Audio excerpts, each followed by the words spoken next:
Think about this. Was a calf tear Kevin Durant's last Warrior moment?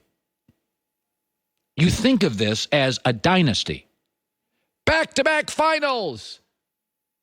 1 second before that, he was the happiest basketball player in the world. He was the best player on the best team. This morning, calf tear, out of the playoffs. Warriors won last night without him. Could win the whole thing without him. You talk about a pivot. 1 second before that, he is what every basketball player wants to be. The best in the world on the best team. Now it's a calf tear, and you're hearing things this morning like, the Warriors are 29-4 without him. I kind of like the Steph team. They move a lot better. What if they beat Houston? Folks, you got to love the moment and enjoy the moment and put your arms around the moment. LeBron James a year ago, this was the narrative. You could take 4 bartenders with LeBron, they could get to the finals. Today, he's trapped in the movie Misery. He's James Caan in a bed, and Jeannie Buss, and from what I read, Linda Rambus are putting blocks between his feet, and they're telling him, "Don't leave, LeBron. I'll be right back." LeBron, 6 months ago, he and 4 bartenders get to the finals. This morning, LeBron's trapped. They could trade him to Memphis. He's in the movie Misery. He's in a bed. And they're not letting him leave. And they're saying, please don't leave. I feel bad for LeBron. This morning, I feel terrible for him. I mean, 1 minute before Alabama played Clemson last year, 1 minute before, Alabama was too good for college football. 3 hours later, Clemson was Alabama. Alabama's now chasing Clemson in recruiting and games. Like, you got to put your arms around the great moments. They do not last forever. Kevin Durant, 1 second before that, was the perfect basketball player in America. Best player, best team. This morning, calf tear, they look better without him. What if they beat Houston and win the finals? They'll be favored over anybody, including Milwaukee, in the finals. I mean, crazy. All right, here's something interesting. I've always felt with, it's really funny. This morning, everybody's banging on Kyrie Irving, okay? But ask yourself this morning, who would you rather be, Kyrie Irving or LeBron? Again, LeBron is trapped in a bed, blocks between his feet, can't get out. He can demand a trade, doesn't mean anything. Kyrie Irving has options. Kyrie Irving has all sorts of options. Kyrie Irving can go to Brooklyn, can go to New York, can go to the Lakers. Are you kidding me? This morning, just think about this. Everybody is crapping on Kyrie Irving this morning. Kyrie's got all sorts of options. If you think teams watch that series, half the people in the NBA circles are blaming Brad Stevens. On this show, Chris Broussard, Joy, I think it's Brad Stevens. Kyrie Irving's got all sorts of options. Now, it wasn't a great 2 years. It didn't work perfectly. I'd rather be Kyrie Irving this morning than LeBron.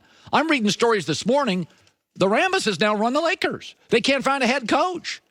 Kyrie Irving can pick his coach, can pick his team. They're going to line up for Kyrie Irving. I mean, I would be fine waking up this morning as Kyrie Irving. I got all sorts of options. Not happy how it worked. It reminds me, this is why I always defend players on this stuff. The one thing you do not want to be as a player is trapped. Okay, like my entire career, I've been very lucky. Started in Vegas, loved it. Was at ESPN, loved it. Here, love it. I was in Tampa for 2 years, did not love it. But you know what? I could get out. This is why I always defend star players when everybody tells me about star players and mobility and you don't like it. If I'm Giannis, I wouldn't leave because they've got a really good owner and a really good coach and Chris Middleton's really good. That's great. But the most powerful guy in basketball, LeBron James, this morning, I think he's got one of the worst situations in the league.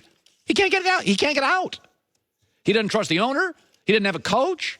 He doesn't know the Rambus family. Got a bunch of young guys that aren't at his level. I mean, that's where you do not want to be in the NBA. Forget the Kyrie situation. He's all good. He's got options in life. LeBron doesn't. I mean, LeBron's got no options. By the way, Charles Barkley said something last night. I want to address this.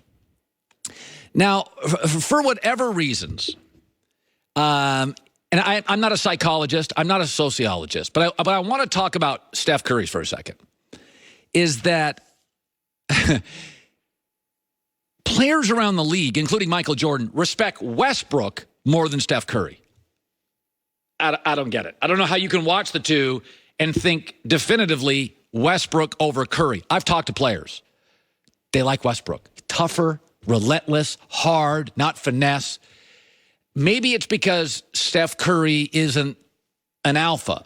Maybe it's because they see him as soft because his dad played in the league and he likes golf and he's got those pharmaceutical shoes. Whatever it is in the NBA, it's really, players all respected Michael. They all respected Kobe. They still all respect Westbrook. There's something about Steph and former NBA stars and current NBA stars. They just don't respect him. And Charles Barkley said this last night about the Warriors going forward. The Warriors ain't got no chance of winning without Kevin Durant. This series? This series or any other series. He made them a dynasty. Let's don't sleep on that. People say, well, they won one. They did. They was terrific. And they won 7-2. They lost that series. But that was like 5 years ago. People act like that was 2 years ago. They did not become a juggernaut until KD got there. Everybody who knows basketball, he's the guy who made them a dynasty. Time out. They won a title without KD. They set an NBA record without KD. And they were a jumper from Kyrie Irving from beating them again. First of all, they were great without KD, and they're great with him. But if they don't win a third title this year, are they a dynasty or just great? We have data. 29-4 are the Warriors when Steph plays and KD doesn't. You don't think they can beat Portland? They can't win one of the next two against Houston? They couldn't beat a Milwaukee? Really? Think about that. He's the only unanimous MVP winner ever. And because KD is hurt, Charles Barkley believes they're done. It's fascinating to me. I've never seen, there's a Steve Nash quality. Steve Nash battled with this when he was the MVP. Is it because they're small? They're not physical. They're not trash talkers. I don't know what it is. I'm not a psychologist. But the idea that they can't win without, they did. They did win without KD, and they came within one more shot of winning, and they set a record, and they beat Houston last night, and Curry's a nightmare for James Harden to guard, and he's way better than Chris Paul, and much better than Eric Gordon, and much better than Klay Thompson, and the Warriors season's over? I don't ever remember. It is unbelievable to me. If you polled players in the league, more of them like Westbrook, who can't win 2 games in the first round over Curry. I've never seen anything like it, and I don't have an answer. Maybe it's those shoes. Maybe it's that he's small. Maybe it's he went to Davidson. Maybe he's not an alpha. Maybe it's because he recruited KD. Maybe it's because, the Joe DiMaggio thing. He doesn't want to hang out with players all the time. I don't know what it is. But the idea they can't beat. You don't like this Golden State team over Denver or Portland if they can split the next two? Really? You don't think they can beat Portland? You don't think Steph, Klay, Kerr, Draymond, Iggy experience, they can't beat Denver and Portland? I've never seen anything like it. By the way, here are the stats. Here's Steph before and after KD's injury last night. Before, he was 1 for 8 on threes. KD gets hurt in the last 14 minutes. It's the old Steph. It's the harmonized Warriors. No more a cappella. It is crazy. Absolutely crazy. Kendrick Perkins is not. He'll be joining us next. Nobody likes Steph. Charles doesn't like Steph. Unanimous MVP. They can't beat Portland. What? Can't beat Denver. What? 66% of men start to lose their hair by the age of 35 years old. And once you've noticed thinning hair, it can be too late. I got lucky in the hair department. I'm not going to lie to you. Got a little lucky. 4Hims is a one-stop shop for hair loss, skincare, and sexual wellness. And now, thanks to science, baldness can be a little more optional. This 4Hims is helping guys be the best version of themselves. And it's created by a guy who knows some men's health conversations, easier online than in person. You don't have to go to a doctor. 4Hims connects you to a real doctor online. A real doctor that went to med school. Would save you hours and money. Confidential and discreet. Answer a few quick questions. A doctor reviews it, and they determine if it's right for you. They prescribe medication. Ship it directly to your door. GQ